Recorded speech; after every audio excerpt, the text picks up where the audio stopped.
Hello, hello. I'm feeling proud today. It's Tootie Tagerly, and I'm hitting my close to noon live broadcast in San Francisco from the edge of the Pacific Ocean in Pacific Standard Time.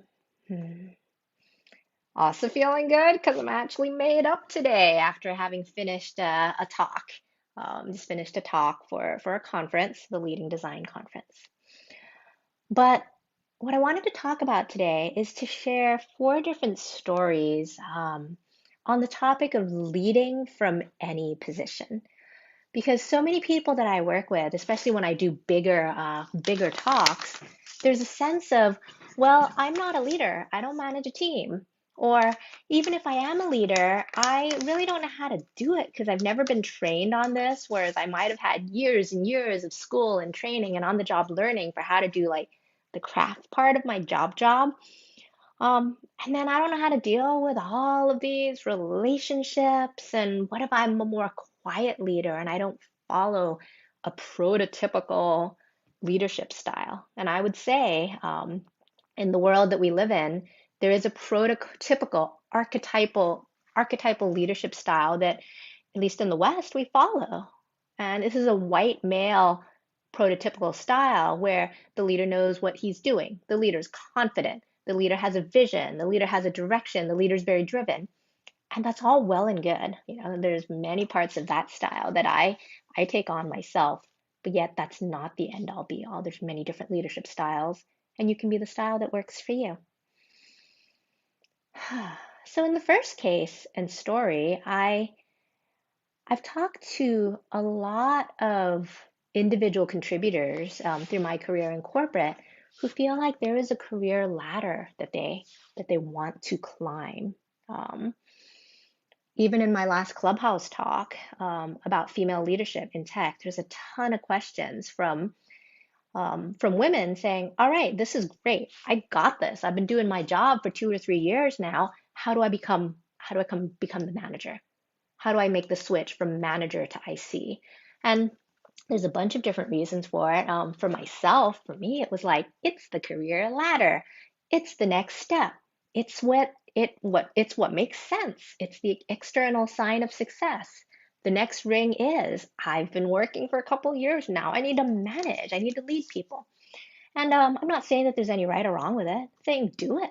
Treat it as an experiment and see what it's like. See what you can learn from it. But the question for most of these people who are asking me this are basically, how do I do this?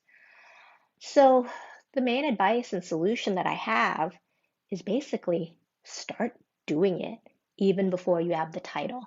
If you want to be a manager, start doing the responsibilities, start leading, start taking the autonomy, start doing the work before you actually have a title.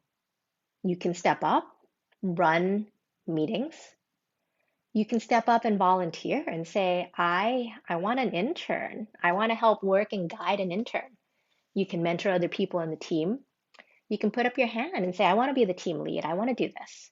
Um, Dirty little secret of management is the manager often does the shit work that nobody else wants to do. So you can volunteer to do that for the benefit of the team and start doing it. So if you want to make that switch from IC to manager, start doing the job. Yes, you will not have people reporting to you in strict line manager order, but if you were their manager, how would you be? Would you have one-on-ones with them? You can start having one-on-ones with people and start building trust in that relationship. Would you mentor them and help them? Well, you can start doing this now. How would you step up differently on a project? Step up and start doing it. And part of it is do it and notice what it feels like to start leading like that. So that was one, individual contributors wanting to make the switch from IC to manager. Two, I work with a lot of startup people and a lot of founders, co-founders, whether it's your first, your second, your third startup. And startups, at least in the early stages, which is one of my favorite stages, there's not a lot of people. It's a little bit of the same scenario as an individual contributor wanting to be a manager, but in the first months or years, you're the only person. You're the jack of all trades, jumping in, doing all the jobs, doing whatever needs to be done. And as a founder or co-founder, especially so as the CEO, the head honcho, the boss inside, the head boss, there is a moment where there's a transition point in the startup where it's like, oh, I can't do everything myself now. I have to hire and build up a team, and oh, it can't be everything that I wanted because, it's my startup, it's my identity. How do I expand and move? Um, and I think of a lesson that I first heard from Margaret Stewart Gould at Facebook, one of my just women and guides that I really respected. She told me a story about Carla Harris. And Carla Harris publishes, she speaks a lot, she has a lot of stories. They're called Carla's Pearls. So Carla Harris has a financial background. She was a leader at Morgan Stanley. She was asked to run the National Women's Business Council by Barack Obama. She's like a big deal. And the lesson she shares is that as an individual contributor and early on in your career, what you're judged and graded and by and on is performance currency. How well do you do your job? How well do you do those spreadsheets? How well do you create a predictive analysis model? How well do you write code? How well do you create designs? Um, how well do you flesh out a roadmap and know what milestones are coming? That's your job, that's your performance currency. However, as you grow later on in your career, as you move from being a contributor to a leader, whether it is as a manager or whether it's a senior level individual contributor leader, performance currency switches, and many people don't realize this. What switches is it becomes much more valuable to have relationship currency, which is what's the quality of your relationships with other people? How much do they trust you? How much do you give them autonomy? How much do you let them, maybe give them the high level goals and vision, which is the case for a lot of startup founders and co-founders. Give them the direction of where you're going to go, and then let them figure it out themselves. There is a quote that I'm going to mangle because I don't have it in front of me, but it's like if you wanna build a ship, tell the people what to do. Give them, the planks.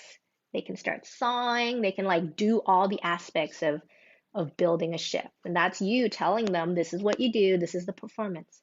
But instead, teach them to long, teach them to yearn for the love of the sea. It's the vision piece, it's the relationship, it's the emotion. Teach them that. And of course, they'll build a ship along the way. It's teaching them how to do it rather than telling them exactly what to do step by step on the performance currency level. The third story I want to share, number one was individual contributor leading to wanting to become a manager. Number two is how as a startup founder or co-founder or CEO, you step away from doing all the work and having other people do that as the startup scales.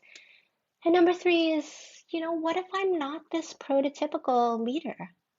What if I'm quiet? What if I'm an introvert? What if I'm introspective? What if I don't feel confident on the stage speaking up with a loud voice to everyone?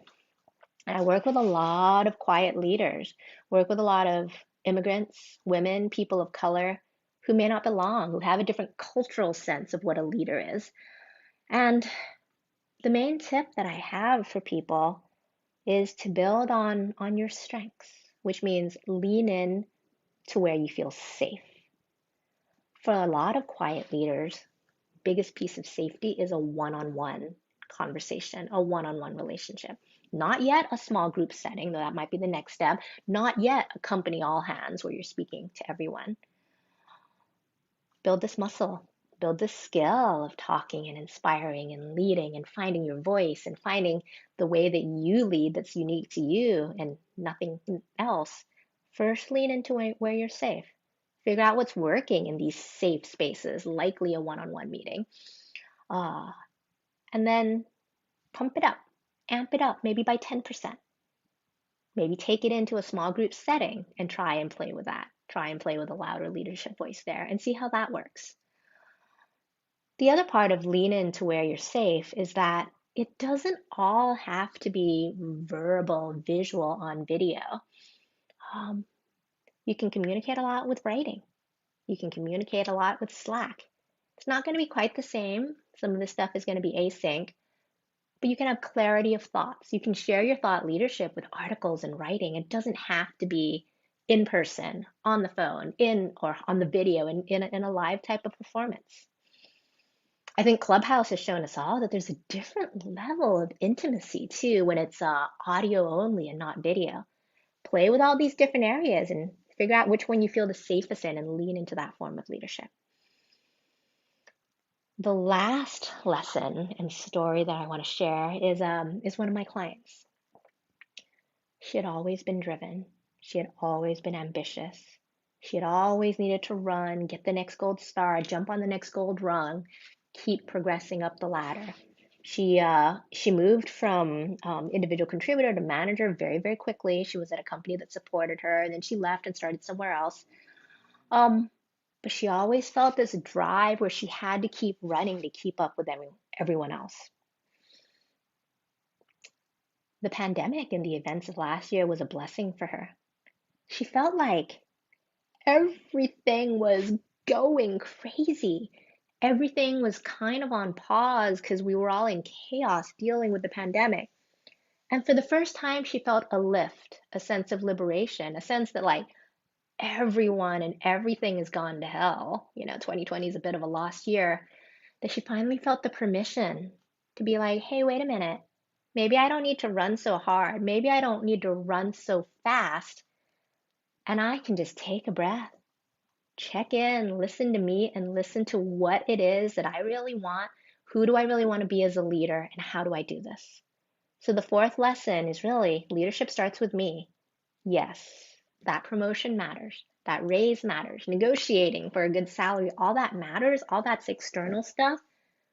But really, those should be the extras. What should really matter is what is it that you really want? What lights you up? What's exciting for you? Who are you as a leader? How does it match your strengths, your values, your entire cultural, racial upbringing? Start with there. Start with self-awareness. Start with what you can change. Start with like just, hey, where do I have the most energy in a week? Because leadership starts with me. So, 4 things to remember about leading from any position. First story, if you're a designer wanting to make the switch from manager to IC, just start leading. Start doing the autonomy, start doing the work. If you are, say, a startup founder or co-founder who has just switched into, yay, needing to scale and bring on more people, got to move from being that jack of all trades, doing everything, that performance currency, and instead moving to relationship currency, building the trust, building the relationships, and giving other people the autonomy to do the work.